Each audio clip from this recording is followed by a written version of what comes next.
Welcome back to From 9 to Mom. where we discuss balancing the 9 to 5 hustle with the beautiful chaos we call motherhood. And this week, we are officially doing our Let Them Theory March Book of the Month recap. And Katie and I are both very excited. I was obsessed that my shirt is right on anybody that's watching us, but my shirt is the same color as this book. If you've been on our social media, you see obviously we've been posting about it a bunch. But Danielle and I both have some tabby tabs in here, and we want to dive into And what we thought. when we say tabby tabs, for myself, I have my business cards, Pokemon cards, and my kids' library cards. I folded the edges, which is I know a no-no, but yeah, it's okay. We're both doing our thing, right? Whatever. We're making what the am I going to best. do with the Yeah, book? it's fine. I am going to try to give this to some people to read because that's the only way I'm going to force it, because it's a huge miss that this is not available on Kindle. Yes, it is. But I also... And the book's 20. I feel like it's worth it. I'm not going to lie. This book, even just having it I've had it behind me. If you guys have been watching, I'm green. I changed after I saw Katie in her green because I had contemplated it. Not the same green. But I've had it in the background of all our videos for a month and a half or something. And I feel like it's a good reminder. It's one of those books. There's very few books that I have kept as I usually give them away because I want other people to experience them. And I've been telling everyone about Let Them. I will buy someone Let Them, but I want the book. And this is why, because when you think they need it. Yes, when they trust me, it's already been done at least twice. But I do keep certain ones that really Atomic Habits and You Are a Badass, ones that have really helped me at some point in my life. They're reminders to me of that. And I feel like Mel is that. And she's definitely incredible. That caliber. I enjoyed this way better than Atomic Habits, and I know how viral Atomic Habits was at the time. And now I feel like this is really good, but I think we need to dive in. And I think that one of the things I want to say about as we dive in is Katie and I had talked about this. We've talked about a lot of things offline because this book is just one of those things. But this book hit us both at spots in our lives and our careers where it was very impactful and we were ready to hear it and we needed to hear it. And I think that's the key to this theory. You have to be open-minded and ready to listen to it. But I do think, especially our listeners, that if you're in the same stage of life that we're in, you're navigating adult friendships, you're trying to figure out your relationship with your spouse and how you're going to parent together and still have your relationship, you're dealing with your family members, people getting older, moving away, all that stuff is covered in this book. We'll dive into it section by section, but I think it's really important, if you are in our stage of any stage of life, but really our stage of life, I think this was very pertinent. I agree. I think I had said on our last recap, I do truly think any new mom should read this because it is covering a lot of that friendship piece of it. And I feel like it relates directly towards moms. I mean, Mel is a mom. A lot of this she was experiencing when her kids were younger. And as they grew, she was hitting a lot of these pieces that I think just are very, very common things that we go through in life, in business, in whatever it is. Yeah, I think we gotta dive in. So we're gonna kind of go section by section. Anybody that has started reading, you can see that she breaks it up in sections. There's a few chapters per that we're gonna go through. But I mean, the first few chapters are strictly just what is the Let Them theory. And I know we already did a recap on this. Right. And it really shows multiple pages of the tattoos. Danielle will probably be featured in the part 2 of this for a tattoo, 100%. But I will not. I'm getting a tattoo. If we go see Mel Robbins, I'm getting a tattoo. I'm going to ask her to write it on my body. We can't afford it. And then I'm going to have that tattooed, her handwriting tattooed. But the Let Them theory is really all about you can't control how others act, react, or behave. And in life, you kind of just have to let them do what they need to do in their stage of life. But it's not a one-sided thing. Everyone's joking and there's all these things out there. Let them eat the penny. Let them jump off the roof. A, disclaimer, does not apply to children. She mentions that in here. But B, it's not just about letting them and letting it go like Elsa style. It's about letting yourself then do what is right for you and take the actions that you need to take to get your life going in the direction that you want it to go in. Well, and it goes perfect. So the first quote that I have highlighted was going into her really biggest first section of managing stress, because this is where the let them Yep. theory comes into play. Her first quote is, the more you let other people live their lives, the better your life gets. Yep. And it's so true. Like, it's like, as you get into some of this, she starts going through how much stress impacts this theory, and this is the key start of it, right? Like, when something Yes. stresses you out, you instantly, me and you keep joking, we just keep saying, let them, because it's like a reactor, but that's really what she wants us to start doing. And then she kind of goes into some of the science of it. In the first one that I know you have, 7 out of 10 people are currently living in a chronic state of stress. That means you're in fight or flight mode all At the all time. times. And it At all explains, times. and your body truly does. There's a book out there, but it's true. Stress impacts your body so negatively. And she goes into Yeah. talk about, why are you procrastinating? Oh, it's because of stress. You want to have fun, but you can't allow yourself to do it because of stress. You're lacking sleep because of stress. Like, our biggest stress response, like, is holding on to it and then not doing anything about it. And that makes you sick. Literally, it makes you sick. And I think that one of the things that she says, own your reactions, take your power back. So, somewhere, and I didn't tab it, but somewhere in the book, she talks about how your emotional responses are going to come regardless of how Right. much you train your body, because of how it's wired, you're going to have an emotional response to anything. But I think it was, she says, within 30 seconds, if you practice the let them theory, in 30 seconds, that heightened emotion comes in and it can go out. And Yeah. then by doing that, you get the opportunity, like, hold on to it, let it go, let them, and you can own your own reaction and you can really take power back in your life. And Katie, you know me, I'm an Italian and I like to think I'm different, but I'm no different. I can be reactive, especially to people in my life who are also emotional and reactive. I'm fine otherwise. But this has helped me so much, like, just understanding my stress. Yeah. And And I think one of the things she also says that, like, as you're saying, it made you feel seen in your stress, is like, mhm, she's like, the stress response means you're normal. Like, if that's yeah, we're happening, normal. like, Yeah. it means you're normal. Like, that's how the human body is supposed to work. You're supposed to feel stressed. You're supposed to, like, have those natural emotions. It means your brain's working. So, like, thinking of it that way. And she goes into in more chapters, like, reframing, some of it, hmm but you're gonna feel frustrated. She's like, let people stress you out. It's normal. Like, you can't control them, but you need to control you. Yes. You And like you said, like, I felt seen. I was like, okay, I'm not crazy. This is just my body, but I can't control how they're making me feel necessarily in that moment, but I can stop it, Yep. breathe, let them, and then take back my power. Yeah. So And I think that's awesome. I think it's definitely easier said than done. Like, we're going to see what Mel's got as we try to apply this. Keep But so going. going Yeah. into the second section is fearing other people's opinions. And I feel like this is the part of the book where I was like, okay, like, she's talking directly at hmm me. And I feel like you really enjoyed this part, but, like, she goes into, like, why are you so scared to do things? Why are there roadblocks? And realistically, we're all scared of what people are going to think of us, right? We're worried what they're going to do. And I think me and you starting this podcast has made us feel less of that, right? Like, at the Yep. beginning, we were, like, scared to have our faces on. Like, we were, really worried about some of it, and we've just gotten better and better. But she goes through how she got started in writing books and speaking and becoming hmm this coach. And she was so scared to do it. She sat in her other job and was too scared to do it. Then she got a coaching job or a speaking event. And Yeah. then she started figuring out, like, okay, how do I make a career out of this? I really like doing it, but she didn't want to do all the things people were telling her to. And I have that part highlighted of, like, she got repeat advice from the same people were telling her to do the same thing, but she just didn't want to do it because she was scared what everyone thought. But they're like, Mel, if you're going to do it, you and be in the speaking game, you need to build a website, you need to get testimonials, and then you need to start talking on social media. Your Weird. face Same needs thing to be we on tell all social our media. clients in marketing. And we Of had to tell course. ourselves Of though, because course. we had to do that with ourselves because we weren't ready to do Yeah. that. And she's like, who are you afraid of? And I remember me and you going through when we first invited all of our entire friend list to, like, our Facebook page. We were so scared to do it.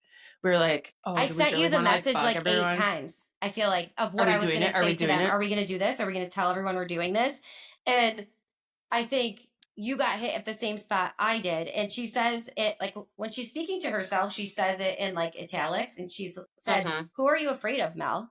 My friends." And I think that if you have ever been in a position where you're social selling, or you're, say you got into some MLM at some point, which trust me, I did.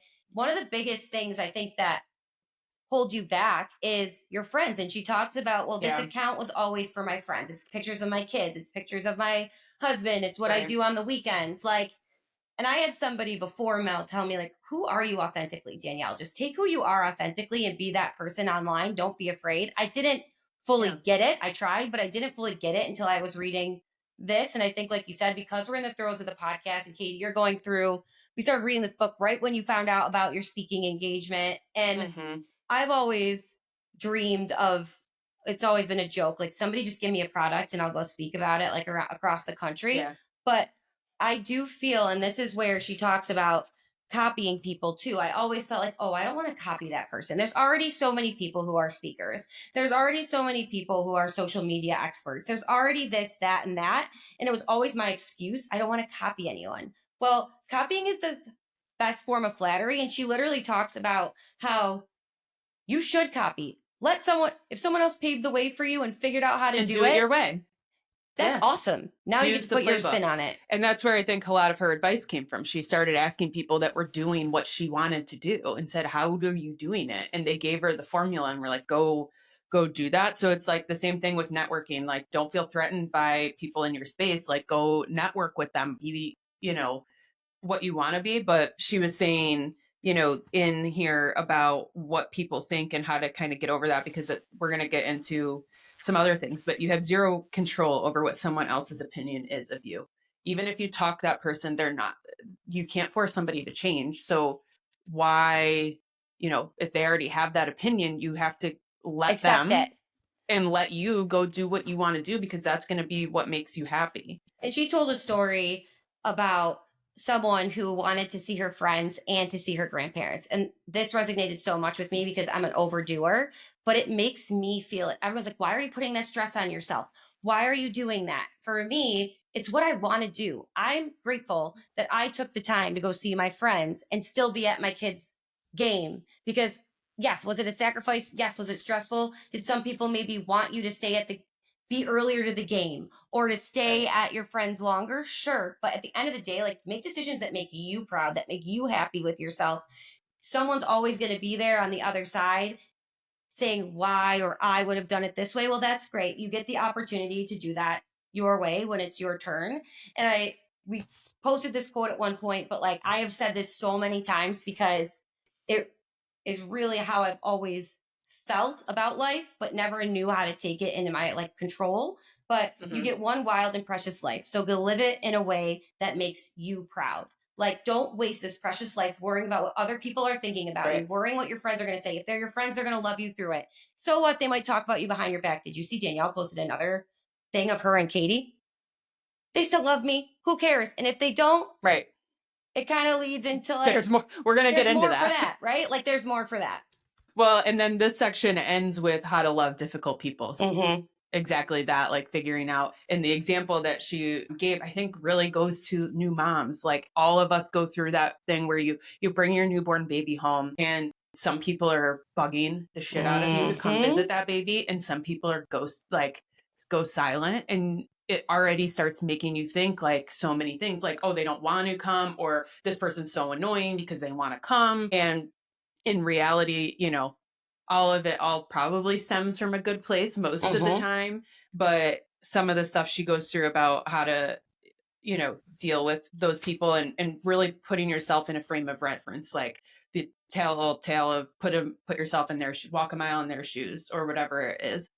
Really think about that. She gave the example of when she moved away from her parents, and she was like, of course my mom was mad, but she wasn't mad at me. She was mad at the situation. Of course she doesn't want to have her daughter move, to the East Coast, away from Yeah. her, different time zone, like, and build her family there. Like, that sucks for her. But, you have to let the mom be mad. She had to let her mom be mad and, live her life because that was going to be what made her happy. And of course, it's a very difficult piece, but I think it applies to motherhood so well of like, and we're going to get into friendships, but like when you're in those times and doing what you want to do with your newborn or Yep. toddler or any first, like you have to do, like you get it once. You have to Yeah. do what you think is the best decision. And it's your kid, it's your life. And I think with moms, I realized this because my mom was a great mom, but there were always going to be things like when I was like taking care of the kids where she'd be like, well, we didn't do it that way, or we did it this way, or why are you, and you feel judged, right? I'm doing it my Yeah. way and you get frustrated. But at the end of the Hmm. day, my mom said to me later on, she was like, Danielle, there is no, like, the love for you that you have for your child is the greatest love of your life until your grandkids come around, because now you're not just loving this little human being. You know that if anything happens to Hmm. your grandchild, it's not only going to break your heart for them, it's going to break your child's heart for them. And essentially, it's like double that pain for your mom Yeah. because she loves Hmm. both of you so much, and the idea of that pain. So anytime you're hurting, they're hurting. So now they're Right. hurting twice. And when you put yourself in those shoes, all those things that you were like, Mom, I got it. It really was, her shoes were like, I want to protect you and this baby at all costs. And she's Right. acting from that place. So I do think that put yourself in somebody else's shoes, it makes you less aggravated because you're understanding the why behind their behaviors, right? Right. Right. Well, and then she goes into dealing with someone else's emotional reactions. That's the next Yeah. section. And, she goes into that negative piece quite quickly of, comparing adults and children, basically. And What page one? I think she literally put, yeah, there's a whole chart in here of, I tabbed child that for behavior sure. equals adult behavior. So children run away from you when they're, trying to get out of something. Well, adults avoid confrontation. Mm-hmm. Children sulk or pout in the corner. Adults give the silent treatment. Like she has everything like The compared, and last it one, is super children's true. lie. Children lie. Adults lie too. Adults do too. And Like it's she just showing the and she same relates thing. everybody back to like, what if we're all still just 8 years old? Everyone's acting like an 8 year old. And you've got to think about that. Like when you're talking about kids, when you look at the things that they do that make us the most upset, like you just read out, essentially we still do those things. And the sooner we figure that out, it's just that our problems that we get upset over are different based on our perspective and our life experience. Like them not getting the toy Yeah. at Target is a really big deal. Where we're like, get over it, Right. kid. You've got 7,000 Right. And toys. everyone has different processes of their Mm-hmm. emotions and all those. But she even goes then into like, you make decisions and people are going to react to those decisions and make you question those things because of how they react. So if they react poorly, you're going to feel like it's wrong. And literally the next chapter is like the right decision often feels wrong. Oh, and this So this I know. chapter was like tough because we've all been in a spot where the right decision feels wrong and it hurts, but like that decision has to be made because it's better for every single person. Yeah. And I love her tough love in some of it. Like the literal last line of that whole section is just like, it's time to be a mature adult. Like, get over it. Like, let's go. Mm-hmm. So, moving right along into the next section, overcoming chronic comparison. And this is, we already started hinting to this because, first it's like, do make decisions that are going to make you happy. You have to get over what people are saying, let them have their feelings, let them do those things. But I love how she breaks down comparison. So, you have two different Mm-hmm. kinds: torturing comparison and teaching comparison. And you just alluded to it before, where it's like the good comparison of something's working for somebody, like how do I better myself to get on that level, or how do I do that. The torture, or the torture comparison is typically our mindless doom scrolling Mm-hmm. that all of us do. And I think just as new moms, it's so easy to do that, right? Like we compare to, we've gone through a million of these, you compare to the milestones, you compare to all these different things, and that's the torture. Yes, and it is truly torture. We've all been there at some stage in your life. And she says, life isn't fair, get over it, right? Like life isn't fair, get over it. And the problem is, she says, the problem isn't the tendency to compare. The problem is what you're doing with the comparison that matters. So ask yourself, what are you doing when you compare? Are you like literally, are you torturing yourself or is it teaching something? And that, when she asked that question, it really helped me look at all the times I've been envious or have thought that way. And that's where she jumps into, like, we should stop torturing ourselves. Everyone stop torturing yourself. You know what? Someone might have got handed down. There's things they're not gonna be able to control. You know, do they have old money? Did they get, like, who cares? But the Well, go ahead.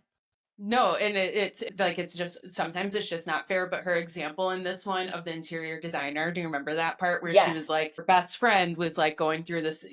Is a certified interior designer, like so good, but she wasn't like marketing herself. She wasn't showing it, and then somebody in her neighborhood went and started posting like amateur interior design, and this girl like went viral, and like Mel's friend Molly was like, Mel, what the, like, what do I do now? If I start doing it, it's going to look like I copied her, but this has been my career. And it's Right. like, she just started being scared to do it, even though she was a pro. And she's like, this girl's all viral. She didn't even design her house. And she's just showing it off as if she did. And, And you it's like, know, use it as it's, motivation instead. Like, that's what she's trying to say. Like, yeah. use this as motivation to fuel your fire and get you going where you need to go. And the other thing in this chapter before we move on is the differences between upward comparison and downward comparison. Mm-hmm. So she talks about how life isn't fair, and she related it to the body image of one of her children. And I've always struggled with body image, and because I've always compared myself to other people. And what she says is that no amount of exercise or supplements or singing lessons are ever going to even the score. Like, I can't be my teeny tiny friend. That's not the hand I was dealt. But this is called upward comparison. So it's a tendency to measure yourself against people and their attributes that you think are better than yours, and that destroys your self esteem. So downward comparison is looking around and seeing how much better off, like, you are than the majority of people around the world. So if we actually look at that, like, and I said it to Katie, actually, I didn't even think about this until I know. I text When you texted just it this this moment this morning. So I was mad this morning. Daisy had a tantrum. She didn't want to get dressed. Then I went to Starbucks and they didn't have my order ready. And I was complaining to Katie that it was making me late, and I was so aggravated. And then I wrote her after. I said, can I go back to bed and start over? LOL. Then I said, but then I realized I'm complaining that my perfectly healthy child doesn't want to go to school because she wants to stay home with me. And I had to wait an extra 5 minutes for my $7 Starbucks. Like, the majority of people in the world would die for these problems. So that's downward comparison. And I think that puts life in perspective. I agree. All right, so we have to get into probably the best part of the book, in my opinion, is mastering friendships. Yeah, let's just skip to it because I do think that this is, it was holy so cow. good. This part, so like this is where like I was, as everyone in my life is like so annoyed by me because I was just saying let them like please read it. But the first title in chapter 11 there is called The Great Scattering, and I don't think I've ever felt more related to in that time because I feel like right after college is when that happened for me, and I scattered. I was the one that scattered. Yep. And it just makes it really relatable. And she goes into the 3 pillars of friendship, and I feel like I texted you when I saw that one, or we talked about it maybe on one of these, because we joked that it's like a marketing joke to us that this is Google's algorithm too, for anyone that didn't know, for local search. But it's very similar, not obviously the same thing. But the 3 pillars of friendship are proximity, timing, and energy. And it just makes so much sense when you lay it out like this, but it also made me feel a little seen of like, I have so many friends from different points in my life, but proximity's been a huge issue for me. Yep. You know, I grew up in a different spot than I live, like I'm creating my life in right now. I moved and was part of the Great Scattering and lost touch because I wasn't in somebody's face 20, but it doesn't mean I don't have those relationships still. And that made me feel like good. Me and Ryan have always gone through this where we're like, oh, we don't have that many friends, or we don't have, people have all these text groups that they are texting people all 24/7. Like, that's just not me. And it's not him either, of who we're talking to. And I feel like I'm at a stage where proximity is so important. Well, and proximity is important. And honestly, timing. Now it's not just when you scattered before, you were all still doing the same types of things, just in different places. But then it becomes like your stage of life, and Mel deep dives into this. So it's one of those things where proximity plays such a role. How many friends have you had in your life where, I can't remember the exact stats, but where you've been, because of you were in the exact same stage of life and you were in a very close proximity, you were super, super close. And then one thing changes, whether they move or they have a kid or whatever it was, and that friendship Yeah. kind of dissipates.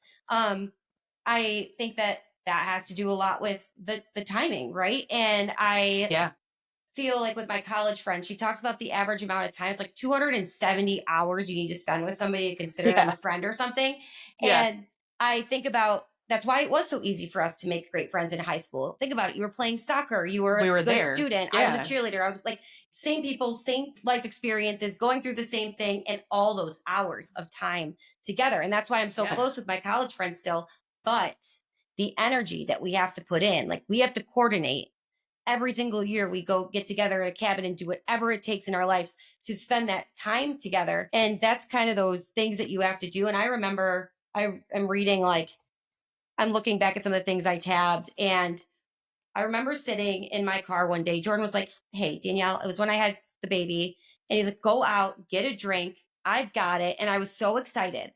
And I text everyone I knew in Charlotte, and not one friend was Okay. free Yeah. or meet up with me. And I remember she says it in here somewhere, feeling like I remember crying in my car outside of Colton's daycare, being like, I have no friends. I have no one to hang out with. I finally have a minute that I could spend, and no one is available. It didn't mean they didn't like me. They had their Right. own stuff going on, but I felt lonely. And that's where you get into like, what do you do with that? Like, so what, you're in that Well, and then place. it's like Now what? you get, and she talks about like let them go do things, let Mm-hmm. them put in the energy that they want, let people move, let people do their different parts of life, and you have to, right? Like everyone's Mm-hmm. going to do, what they're supposed to with different things, but she talks about I was so busy living my life that like yeah, I wasn't checking in with people, and then like exactly like that. And that's Not what I that you were realized. so No, busy, I but you wasn't. were I having a was. you were having a baby, you were in that mode, and then she's like, I didn't realize, like they probably think I was being a bad friend, and Exactly. things change. So you have to say let them, and um she goes through, and we've made the joke, and I think there's a lot of people online that have made the joke, is like, okay, Mel, I let them, and now I have no friends because I just said let them go make plans without me, let them go do whichever things they want to. But she does talk about, well, like you have to let relationships naturally fade that are going to, because the energy, the whatever it is, like you have to put that, let people do what they're supposed to do. And I And she says also it's loved, never too late to reconnect. Like she says, the connection you have with another person never actually breaks. It's just the proximity and yes, this is timing what that I was makes looking you for. lose touch. So it's never too late to reconnect with old friends. And this is completely in your control. So this theory is going to help you be flexible, compassionate, and allow people to come and go. But at the end of the day, you never really lost them. It's up to you to go back and reconnect if that's important to you.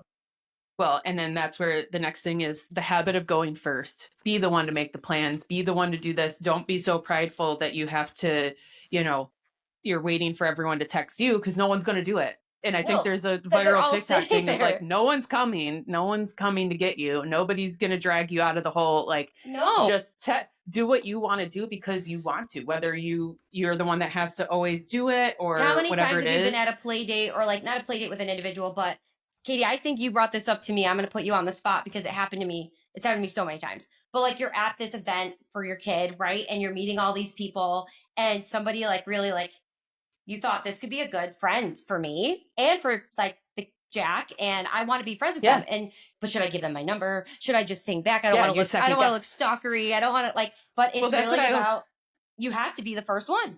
Do you it. have to not be scared to do it. Like, who cares? Like, what's the worst that happens? They never text you. Like, but she talks about like some of her best relationships were formed with that.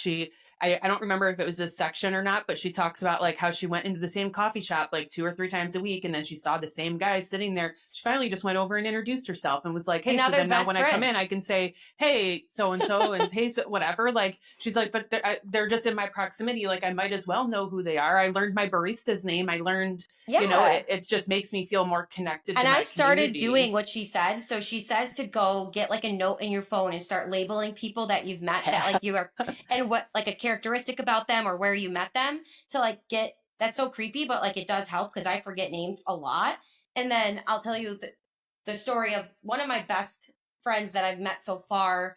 And I hate the word best friends, but like I'm going to say, even though I use it all the time, one of my closest friends that I've made as a mom, her daughter's obsessed with my son. My son's obsessed with her daughter. And I remember when her daughter was leaving school, I was devastated for Colton. And I put a post-it note in Colton's like lunchbox or whatever it was, sent it into school with my, please give Reese, I didn't even know her name. Please give, I'm not gonna say the kid's name, blank's mom my number, like we need to hang out. And I remember she texted me first after that, but I like, and now I mean I'm gonna see her tomorrow. So it's one of those things where like it is valuable to go first, be curious, like, and don't expect people to call you back. That's what I was just going to go through. The 4 things she says that are the easiest places to start is compliment people everywhere you go. Mm-hmm. Be curious. So ask them, hey, what book are you reading? Ask them what they ordered. Ask them to talk about themselves. Smile and say hello, everyone you pass and meet. Like, I'm such a bitch that I don't do that. I'm like a keep my head down. Even this morning, I went and got Ryan coffee and I head down and that like I don't look at anyone. You're in your mode. And then do all of it without an expectation of doing anything. Yep. So and then she does give some good like tools because I hate when these books are like, oh, do this, but like she gave like create your community anywhere, look for events, and gives like lists of things that you're supposed to do with all these pieces. Look for events that interest you. When you click with someone, take it out of class. And as you meet more people, look for events that are interesting and reach out to the people that you've been hanging out with, maybe that aren't friends yet, but to see if anyone wants to go with you as a group. And then you start making that community. You're right. She gives things you can actually do, which I think is amazing. All you have to do is go first. So the next section is motivating people to change. And I think you and I already started talking about this of like, you know, this is definitely like the people pleaser section of the book of like, where not that you want people to change, but like say you want people to want to hang out with you, or you want them to do this, or you want them to be into something that you're in. Or she talks a lot about like, you know, you just simply want somebody in your life to be healthier, or you want your husband to do this. And, you know, it's really, really hard. And I think the validating piece in this, not that I'm ever trying to get people to change, but I feel like I'm the mother of like, all my friends, like I'm that figure. But everyone, I think there was one quote, now I can't find it, is like, you wish someone would change, you wish they would take better care of themselves, but nobody's going to do it. Adults only change when they feel like it. Yep. And there's nothing you can do if they don't feel like it. Like she uses research a lot in this book, and she says that this is true and it's science. So they're only going to change when they are ready to make that change. And it's the sooner we figure out that part out, the quicker we can get to the next part, which she really talks about influence. And I think my favorite number truth that she put in this book is every single person on the planet thinks they're the exception. It's so true. Everyone thinks that like, oh, that doesn't work for me. I don't really have a problem, or I don't have this. And it is so good. But she goes into like tons and tons of tools. And I don't know that like I related 100% in this part of the book. Like, I think these are great tools that maybe I could use down the road or something like that. I don't know that I have somebody directly in my sphere right now that is going through something where I want to change them in this way, as far as like depression, addiction. Yeah, this is a very like, deep section. Those are very serious sections. Yeah. And I feel like I still highlighted a ton, but I think the biggest thing I took from this was, I know we're going to get into the one section, but under the use your influence, if you want somebody to change, model what that change should be and make it look fun and easy. Yes. And I think I've done that, and it does work. And I think the biggest thing, and I know we're going to get into this a little bit more, but she talks about the 5 whys method. And I really feel like this is so good. Chef's kiss. Yes, seriously, for life and for work and anything else. It's when you're ready to have a conversation with someone, you got to start by apologizing for trying to push your stuff on them and ask open-ended questions. And these are the open-ended questions, really, like, why do you feel that way? Why is that hampering you from doing this? Like, basically it's going through all the steps of, she uses an example about health, but basically 5 times you ask why, 5 times to get to the root of the real issue. And it gives that person the opportunity to really think about why they're actually, if it's bothering them, and if it is, why. And then you got to back off and observe their behavior. And lastly, celebrate progress while you continue to model the change. And Right. it's not necessarily a one-time thing. You might have to do this a couple times. Yeah, she calls it the ABC loop, and it is, she said this is something she said she created. And it is interesting to think that way, and it's not something obviously you're going to sit down with somebody and have a checklist and do that, but it's something to start practicing. Yes. And I think it is super relevant in work. Even with the whys of like when you get assigned a new project, asking why, like if you don't think it's important, asking 5 times why to really truly get to the root of why you're getting assigned a new project or why it's now the top priority. I know we could definitely use that as far as like when we vet vendors or we're looking for the newest thing or taking on a new client, like asking yourself a couple times why to like really break into the reason is good. But I love like all of her closing remarks of every single piece. Like I almost have all of them highlighted, but her last thing in this section is let adults be adults and let your influence inspire them to change. And I think it's like cool. I've always been told to lead by example. I've always been a captain. I've always been a leader. I've always been that one. And sometimes it's very tolling to do that, but I feel like this has like reinvigorated me a little bit, like to take it to the next level. I've always been the person that people are like asking for advice or whatever it is. But now at this point, like if I want to get to the next level, I have to start acting to the next level. Yes. And then you're going to be the catalyst potentially to that person's change or metamorphosis. And we'll get into this next with now you understand what you're supposed to do. And this next part really gets into helping someone who's really struggling with something and how to really support them. So the next section is helping someone who is struggling.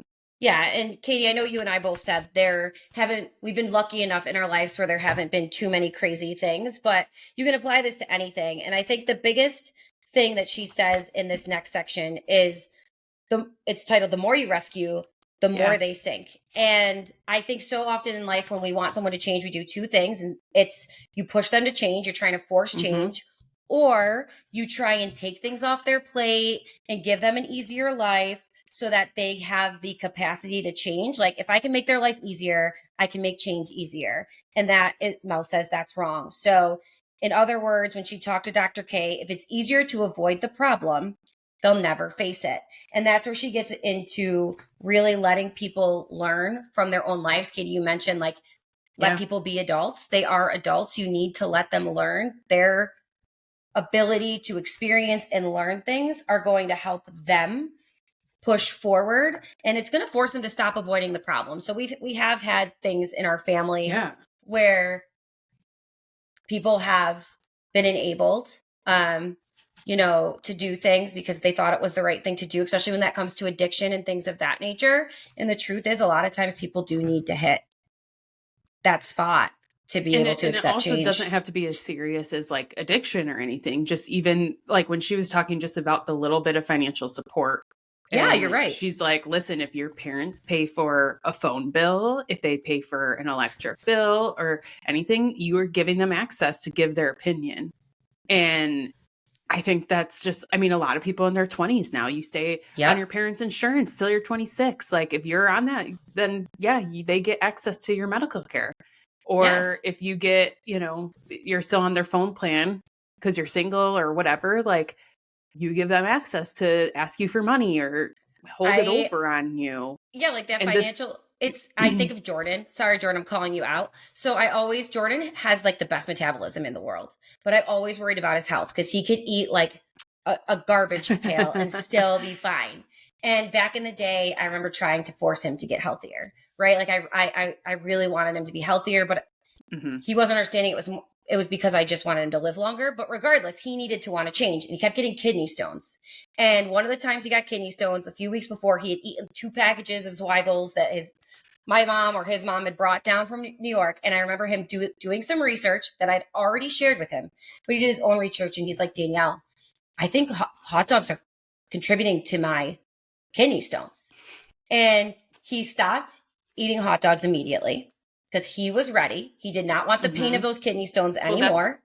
That's it. He lost 20 pounds. Everyone started complimenting him on how great he looked and made him feel great. And guess what? Jordan still isn't eating hot dogs and he's way healthier, but he needed to feel the pain to make the change.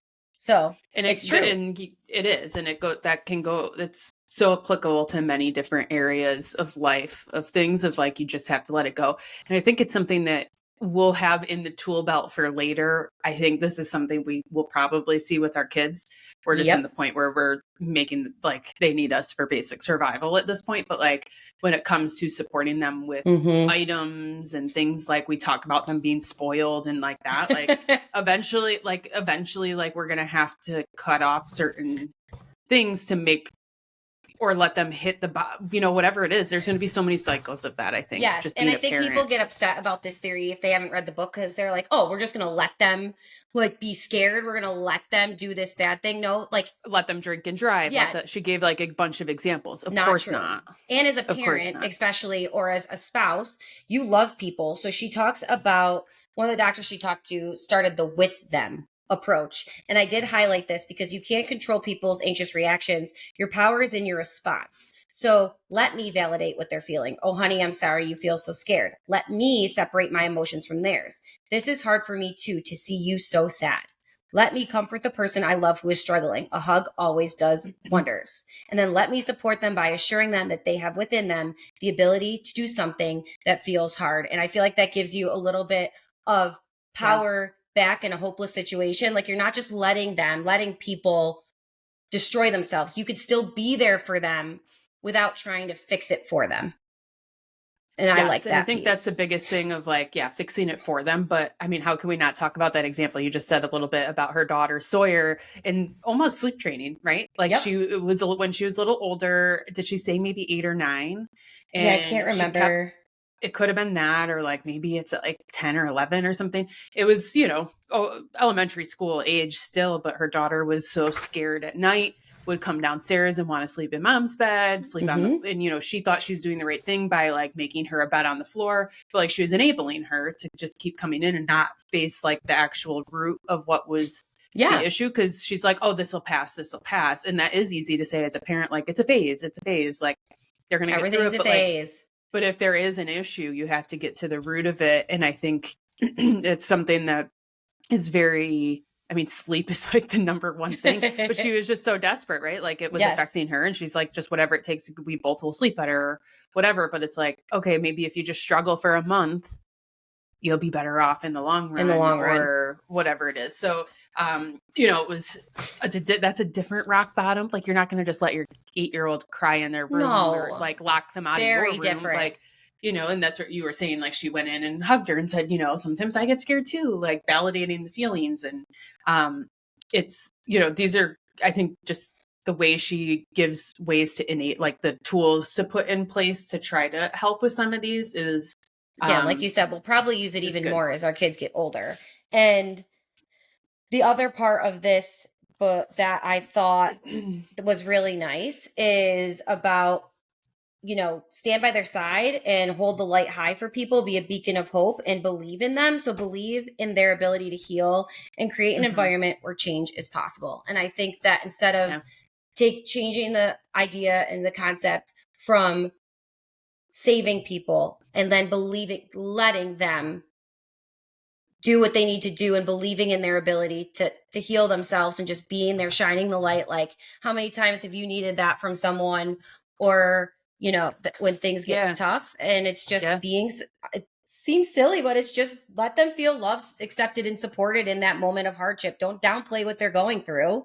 Don't, I just think that's something cool. we do every day. And I gotta find like the original video I saw. It was definitely a TikTok, and excuse me, I talked to Ryan about it. We joke all the time because we're both like that, where when you start venting about something, the other one wants to go into fix it mode, and sometimes like that's not what I'm looking for. And like, it was either like, there's a way that they said it, and I can't remember what it is, but like, when you start feeling that towards someone, so if Ryan's venting about a situation to me, it's okay to ask, like, do you want to vent, or are you just looking, like, do you just need to get it out? Like, is this are you looking for a solution, or are you looking for someone to listen?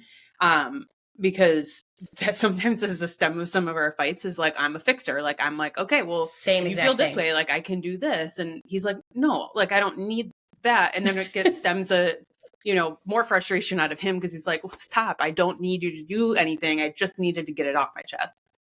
Yeah, and I do that. You and I are both. I do that to you. I mean, let's talk about. I know, right? We won't say what happened, but yesterday I thought we were in a meeting. Katie was explaining something, and I thought I was trying to like help her. Right? I was trying to help. I thought she was trying to say a situation. I thought I was helping you, but I was actually like not helping you because I was doing my fix it, and you were just had a whole different like mindset and plan and what you were doing. But my immediate reaction was to try and like come up with solutions and fix it.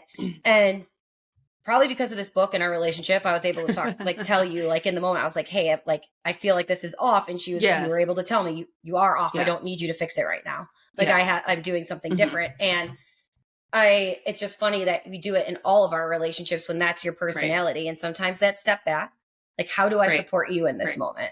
Yeah. Right. And it was such a funny thing. It was either like, do you want a bitch or do you want a solution? Or like, it was like, you've been trying to find this for a while. I can't figure it out. I got to like spend some time on TikTok because it was so good.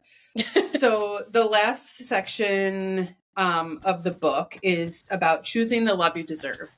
And I feel like at first I was like, this doesn't, resonate with me because she was talking about like relationships and like romantic relationships, getting out of a relationship and romantic relationships of like getting out of ones that aren't right. And, it's okay to be out of the ones if they're not giving you what you need. And I'm just lucky to say that I don't feel that way. But if you try to apply some of it to friendships or some other things, there are some good tools. Like if you're picking the wrong people to be friends with, if you're attracting additional people outside of your romantic life, why is that? Why are you I was trying to find that, other ways, right? And I think like the part that like made me laugh because she just says it in the biggest writing, they don't like you. Wake up. Like, let you wake up. I like her tough love. I love it. Let me wake up and be honest with myself. Like, the more I'm chasing this person, it doesn't need to be a romantic partner. Like Katie said, it can be a friend. The more you chase someone, right? The harder it gets, the more you want them. And like, a relationship of any type should be mutual, like mutual effort, mutual respect, mutual feelings, and a romantic mutual attraction, mutual interest. And if that's not there, I have some friends who are finding love for a second time in their lives. And that's the big thing that we actually recently talked about. Like, do you settle for someone who's not giving you the spark, or do you chase someone because you like the way they make you feel? And the reality is, it's at any point, you get to choose what you deserve and what you see value. If you watch Ted Lasso, there's a clip that Roy Kent looks at Rebecca and he's like, he's okay. He's fine. Like, but you don't deserve fine. You deserve better than fine. And that's kind of like, if it's not a priority for somebody to be a part of your life, then they're not worth you. They're not worth your time and energy. So I think that applies to anything. But then when you do find the one, or if you're always picking the wrong people or whatever it is, she kind of gets into that. So that's next. And I do like the harshness maybe so she's like, it's the ABCDE. I literally have it. I'm dead. She's so for those of you looking for it in your book, 274. So it's like, okay, so apologize, ask the open-ended questions, back off, observe the behavior, and celebrate when you get to the change. But then D is like, decide if it's a deal breaker. And then if yes, then, end the relationship. If no, then stop your bitching. So I was in a phase. That's literally what it says. And I think that when you have young kids and you're in a relationship with your spouse, your relationship changes, right? Because everything that you're doing is changing. Your kids are changing. And she uses the example of somebody and their husband, but it had to do with health. But it's one of those things where, and she talks about this, like, if you keep bitching, right? But you have no intention of going anywhere. You love this person, but you keep bitching and you keep bringing negative energy into it. Negative energy breeds negative energy. So if you're not going to do anything about it, find a way to live with it so that you can be happy because you love this person and you're not going anywhere. So just try and work through the steps from before. But I just laughed so hard because I was like, oh, she's talking to me. Like, she is talking to me right now. Yeah. And so like, she talks about like that breakup and that piece, and she gives you exact things of like, fill your calendar up, pick a challenge you've always wanted to do. And the funny thing, I think she brought up that, how I would imagine if I were to go through this, or even in my past when I've done it, it's like you go for the revenge. Like you go for like, you go for the Khloe Kardashian revenge bod. You go for the revenge body. Whatever. And she's like, that's not healthy. Like, do it for you. Don't do it because you're chasing something. Remy Bader just released a whole thing on this. So if you guys are like, I'm a big Remy fan, and she just went on with Khloe Kardashian, but she talks about that. And I think that's like, it's like a powerful story. Yeah. And I just love that she gave some things to do, like when you're in that situation. And then the last section of this before the conclusion of the book was that you're the love of your own life. Yes. And I don't know that I 100% agree. Like maybe I'm just so sickly in love with Ryan that, but I do love myself. So like, but it's just like, you're the one in control. It's like, you're the one in control of what, your feelings are, what you do in life. And it's just a good reminder of like, let me do what I want to do to be happy. Let me pursue the dreams. Let me set those dreams. And the more you love yourself, the more capacity you have to love others. We all knew that before this book. Everyone says it, but now she takes scientific stuff. And when she says, you laugh a little, like, I'm the love of my own life. But at the end of it all, you're going to breathe, live, and then die with yourself. And did you give your life all that you had? Did you live it in a way that was authentic to you? And if you are happy with you, you stop projecting your unhappiness onto other people. And it's easier to see them for who they are and give them the space to be happy. Because so many times in relationships and in life, I've caught myself doing it and I've seen other people do it. You're not happy with yourself. So you project that and try and make that someone else's problem. But at the end of the day, you, like you said, you get to choose what you do with your own life. And I know she talks a little bit about heartbreak, but she gets into this piece where it's really, let yourself be who you truly are. Let me prioritize my own happiness. Let me pursue the dreams with passion. Let me set boundaries that protect my peace. Let me choose relationships that uplift and inspire me. And let me love myself enough to walk away when it no longer works. And that applies in so many facets of life and takes it back to sometimes the best thing to do for yourself is the hardest thing. Like you need to know when it's time to walk away from a situation. Otherwise, you're letting other people control you. Right. And that could be work. It could be multiple things that could be considered breakups after you've done them or been with that. I remember leaving my first job. This sounds so stupid, but leaving M&T Bank to go to Target. And I was so worried about what other people would think of me leaving a bank job to go work at a retailer. I remember crying when I had to tell them. It hurt so bad to leave that job. It seemed so stupid. But by following my gut, and doing what I thought was better, I tripled my income in less than 6 months. I met so many people. I got all this opportunity and leadership experience. And leaving that job was the best thing. I loved that job. I met some incredible people. You're speaking with one of them at Elevate. She was I love her. She's the one who encouraged me to follow my own path. Yeah. And I think that all the way back to when you're that young or going to the college that you want to go to, not where your parents want you to go. So many of us struggle with that. But once the decision is made, maybe it hurts for 5 minutes, 5 days.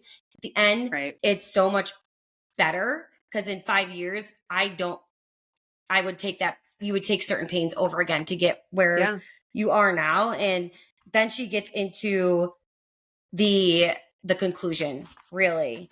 And I have a hard time summing it up because there's just so much that goes into it. I don't think you can. I mean, we just skimmed it. Like, hopefully we gave everyone a good synopsis of our highlights and relating it to some of the parenting, but she does have a lot of the resources in the end of the book in terms of like, Mel Robbins, plug for Mel, but melrobbins.com/parenting/teams. Or work, like applying these into those specific areas as well. She also notes in the back of the book, which I haven't gone through. I just started listening to her podcast. Same. But she's had everyone that contributed to this book has been on her podcast. Well, and now, of course, because we're all following Let Them and she's just gaining intense popularity, you're seeing all the conversations that she's having. Right. I'm going to read The High Five Habit, which is kind of the book before this that led into here. And I just follow Mel. Even if you don't read the book, follow Mel. She's got a lot of good stuff. And then, especially with parenting, Katie and I are going to dive deeper into that. And if there's anything that we see, because Let Them theory does not apply to children, but there are pieces of it for you. So as we dive deeper into that, we'll let you know if there's anything worth reading. And I think I want to end it on the last sentence I have highlighted in the book that I saved, because we talk a lot about what this theory is really for. But one of the things she says on the second last page is, let me create a better life, a life that makes me proud, a life that makes me happy, a life where I use my precious energy to enjoy every single moment that I will have. Because no time, this is not in the book, we're not guaranteed anything. We're not guaranteed time on this earth. Every moment is precious, and it's time for everyone listening, including ourselves, Katie, to stop living for other people. We need to care about other people, but we need to live a life that makes us feel good. And I think that's what this book is really all about. Amen. Amen. Hallelujah. We do pray to Mel Robbins on some occasions. I'm not going to lie. We actually, what were we talking about? And I was like, do you want me to FaceTime her for you? Yeah, that was you. Do you want me to FaceTime Mel Robbins for you? I was worried about people. I needed to make a video, and I was like, did you use a filter? Of course, Katie's beautiful young skin did not use a filter. Stop. She's like, no. And I'm like, well, I need a filter. Like, I've been frowning all day. And she's like, do you need me to call FaceTime Mel Robbins to get you out of this shit? And Mel, if you're listening, just make the damn video. Can we get your number, please? Thanks. I mean, we'll take a cameo. Next month's book is not going to be, I'll take a cameo. I will pay for a cameo. No, the next book that we're reading, it's nothing like this book. We're going to jump around genres, everyone. Yeah. This was a very, I don't know how many people we still have with us. We really let up on the Facebook group, but due to lack of participation. So hopefully you all are following a little bit, but we're going to dive into a new genre for me. Yeah. I believe. It's the Frida McFadden, The Crash, is our next novel. It got a lot of press and talking. People love Frida McFadden. I've read a ton of her books. They got some mystery and suspense. Usually someone dies. Usually someone falls in love. You never know what you're going to get, but it's a totally different genre. It's mixing. I don't know how Katie's going to feel about it. I can't wait to see, because it's definitely not smutty enough for you.